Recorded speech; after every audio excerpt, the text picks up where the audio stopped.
exemple 2, page 41. Alors ici, vous avez une planchette, comme c'est écrit, toute la description est ici. Donc vous avez une planchette de masse grand M, c'est-à-dire ce rectangle qui est ici, qui repose sur une table. Elle est tirée horizontalement par un fil passant par une poulie.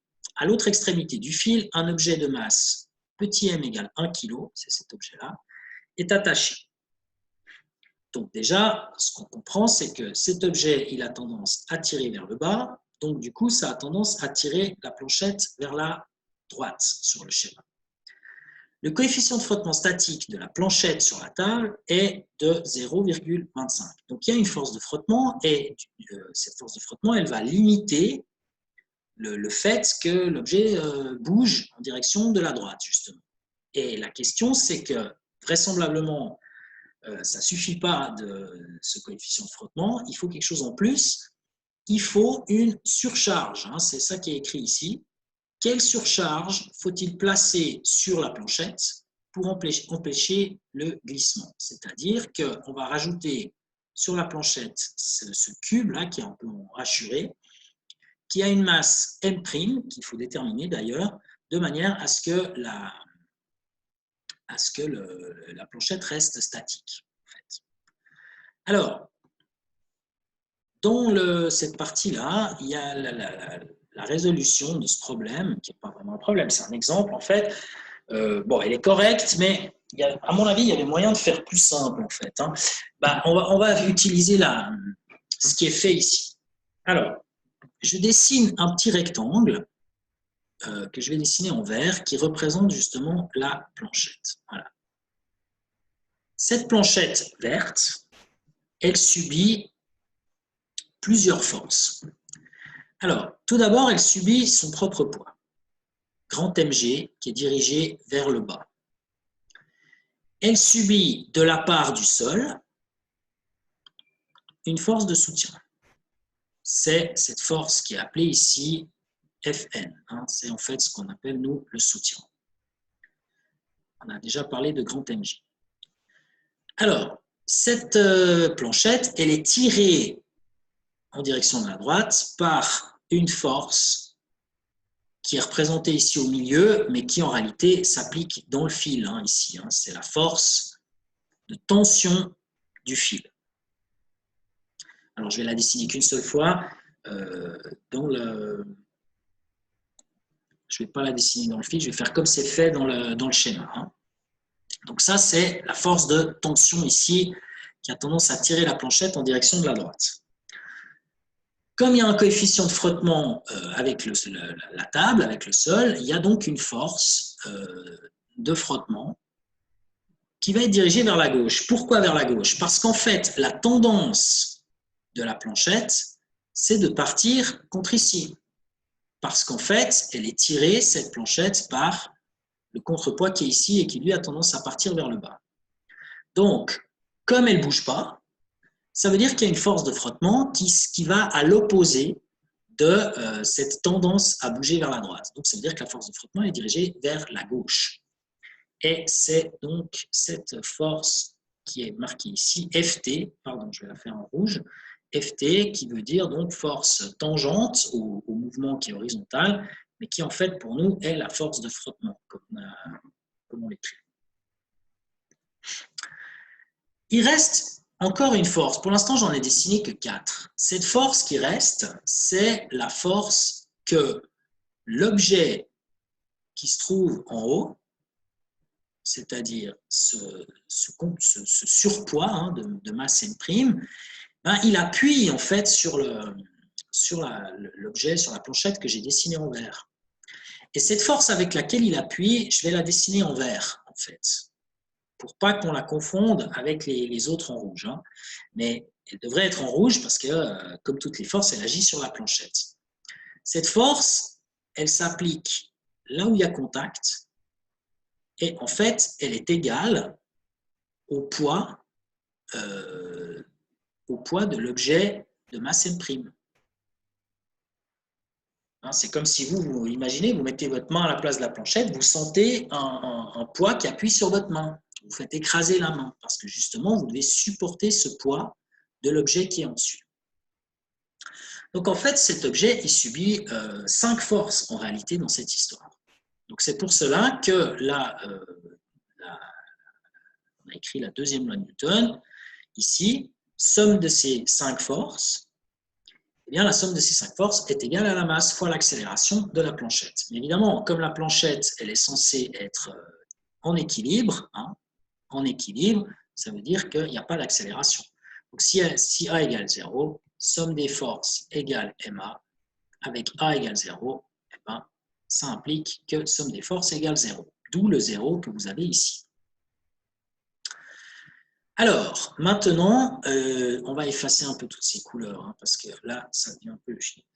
Alors, on choisit un système d'axes que je vais représenter en violet, ici. Alors, un axe horizontal, un axe vertical. Et l'axe horizontal, je l'appelle X, l'axe vertical, je l'appelle Y. Alors maintenant, si on regarde ce qui se passe sur X, on a 2 forces sur X. La force Ft de frottement et la force de tension. Donc, la force de tension, elle est dans le sens de X, la force de frottement, elle est dans le sens opposé. Donc, on obtient cette formule. T moins Ft égale 0. Donc, ça, c'est sur X. Et puis maintenant, si on regarde ce qui se passe sur Y, je vais faire les forces en vert, cette fois sur Y, il y en a 3. Il y a grand MG, M'G, et puis la force de soutien. Alors, la force de soutien, elle est vers le haut, donc elle est positive, tandis que les deux autres, les 2 poids, sont négatifs. Donc, moins grand Mg, moins M'G. Ça, c'est l'équation sur Y. Alors, si je reprends mon équation sur X, je peux sortir la force de frottement et dire que la force de frottement, elle est égale à T. Alors, là, je vais faire un petit aparté. On a T moins Ft égale 0. Donc, on en déduit que que le contraire, que Ft, qui est la force de frottement, égale T. Ces 2 forces-là, en rouge, sont égales. Maintenant, cette force T, elle se propage à l'intérieur du fil, et là, je vais faire ça en bleu.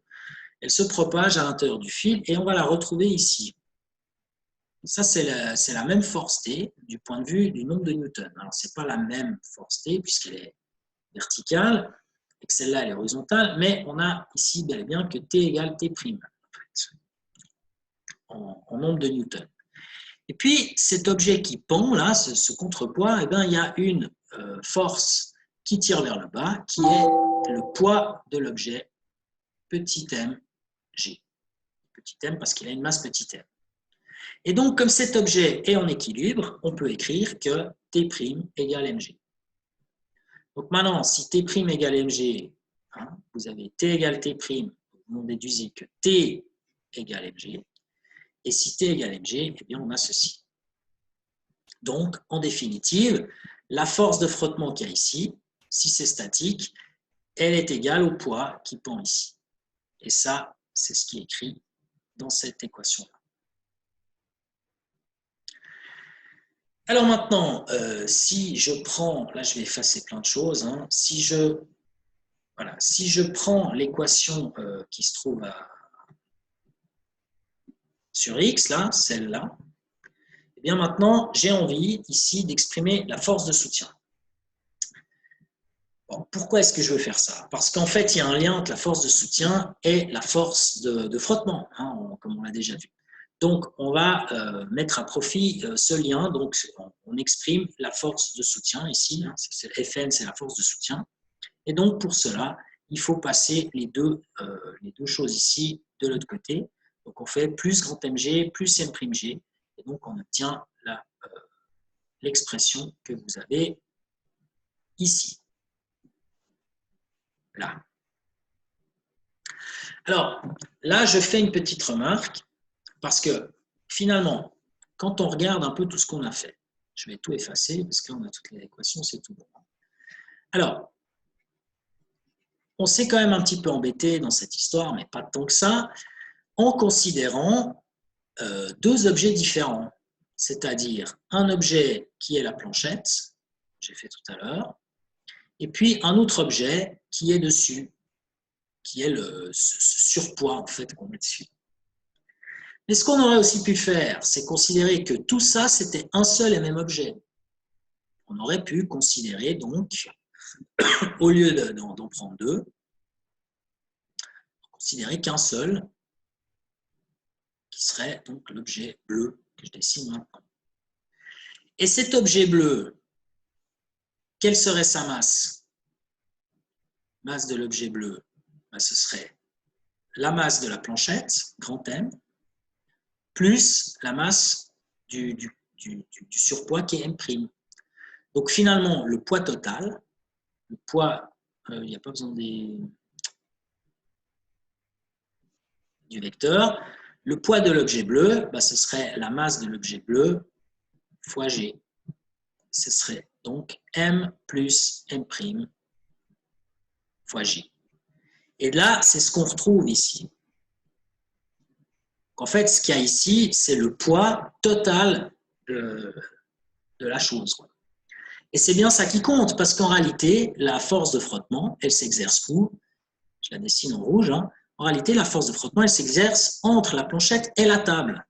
On ne parle pas d'une force de frottement entre la planchette et le contrepoids ici. Non, on ne parle pas de ça. On parle uniquement, donc celle-là, non. On parle uniquement de celle qui est avec la table. Donc finalement, cette force de soutien, ben, elle soutient le poids de la planchette plus le poids du surpoids. C'est-à-dire le poids total que j'ai exprimé ici comme étant le poids en bleu. Donc on aurait pu raisonner de cette manière-là d'entrée de jeu. Bref, on est arrivé à ce qu'on voulait, c'est-à-dire, ça je vire, voilà, ça aussi je vire. Alors, donc on a ces deux expressions en vert et en bleu. Alors, ces deux expressions en vert et en bleu, on va pouvoir les relier grâce à la loi du frottement statique. Et cette loi du frottement statique, c'est que la force de frottement, c'est comme ça qu'on l'écrit, hein, force de frottement est plus petite ou égale au coefficient de frottement statique, qu'on appelle mu0 ici, fois le soutien. Alors, à la place de la force de frottement, on écrit Ft, et à la place du soutien, on écrit Fn. Alors, Ft, il m'embête ce truc, hein. Voilà, donc on va faire ça comme ça, ok. Ft, c'est ce qu'on a écrit en bleu. Le Ft qui est ici, hein, c'est ce bleu-là, donc je le mets là, c'est Mg. C'est plus ou égal à mu0 fois Fn. Et la force Fn, c'est le soutien. Et celui-là, on l'a écrit là. Donc c'est M plus M' fois J. Et puis le lien entre les deux, que je dessine en rouge, mettons, bah, c'est le mu0 qu'on retrouve ici, c'est le coefficient de frottement statique. Donc on retrouve une inégalité, en fait, ici, avec cette formule-là, qui est importante. Alors, on se rappelle quand même ce qu'on cherche. Qu'est-ce qu'on cherche dans cette histoire? On cherche quelle est la surcharge, ici, qu'il faut placer pour empêcher le glissement. Donc, pour que ça reste statique. Donc, on cherche le M', hein, donc ici. Alors, de l'équation qu'on a obtenue, pour trouver le M', ben, il faut faire un peu d'algèbre. Hein. On a cette équation-là. Et nous, ce qu'on veut, c'est le petit M' qui est ici. Donc, on a Mg plus petit ou égal à mu0, M plus M'. Alors, moi, je ne me rappelle plus si ça a été fait de manière complète. On va voir ça tout de suite. Non. Alors, on va faire la petite algèbre. Hein. Donc, on part. Je vais utiliser du jaune hein, parce que je trouve que c'est plus joli que ça. Je vous rappelle, le but, c'est de trouver M'.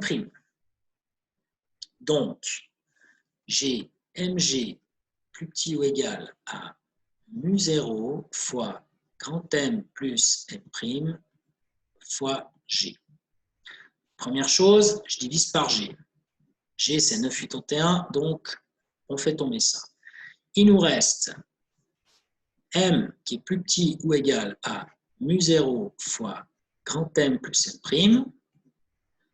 On divise par mu0, ça fait m sur mu0 plus petit ou égal à grand M plus M'. La dernière étape consiste à enlever grand M. Et donc, on trouve que M' doit être plus grand ou égal à M sur mu0 moins grand M. Et ça, c'est ce qui est noté à la page suivante.